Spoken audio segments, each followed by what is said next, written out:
Welcome to Beyond the Balance Sheet, the podcast that helps advisors, clinical professionals, and affluent families understand the complexities of issues related to our mental, physical, and emotional well-being. Our co-hosts, Arden O'Connor and Diana Clark, will interview a series of guests on a range of topics, providing informative content and practical tools for professionals and families to consider. Here are your hosts, Arden and Diana. Hi, everyone. Thanks for joining us for A Bit to Consider, a mini segment of the Beyond the Balance Sheet podcast. I'm joined by my co-host, Diana Clark. Hello. And we're going to talk today about gifts, gratitudes, and goals.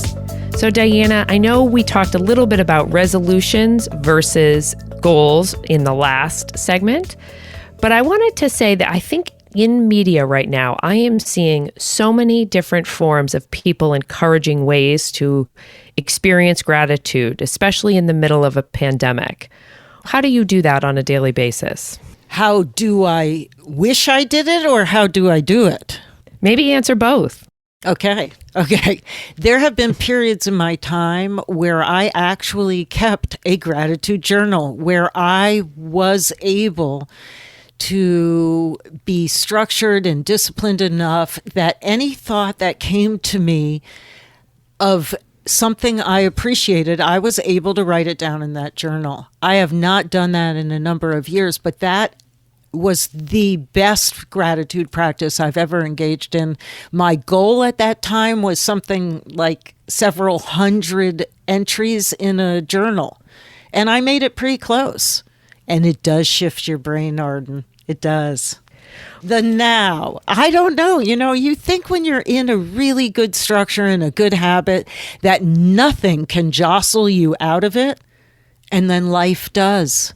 You get a little bored, your interest in it wanes, and you think, oh, I'll just take today off. And today becomes a week, and a week becomes a month. So now I am finding myself, while I'm not keeping a journal, one of my goals for 2021 is genuinely appreciation and gratitude. And when I am just noticing something beautiful, for instance, snowfall, I'm adding the words, thank you, in front of that's beautiful. Thank you, that's beautiful, so that I'm actually noticing and displaying gratitude at the same time. I love that, because even saying it out loud reinforces the thought of gratitude. So I started at the beginning of 2021 what I call a gifts, gratitude, and goals journal. And it tracks what are the goals I set out for the year or the resolutions more specifically, and how am I sticking to those? Which of those did I honor in this day? And then I try and note just in a very bulleted form, and it's a computer generated journal. So I'm doing it online, not in a traditional writing journal, but I will write down what are the gifts I've given today. And I have to say, on the days that I don't give a gift, I end the day thinking, well, what was I doing all day? So it has made me more cognizant of small kindnesses. And I'm talking about things like I'm on the road. I tend to be somebody who is an aggressive driver. So stopping and letting someone pull out of the space in front of me is a big deal. And even having that to write in my journal at the end of the day, I'm very proud if I can document something, even something small like that.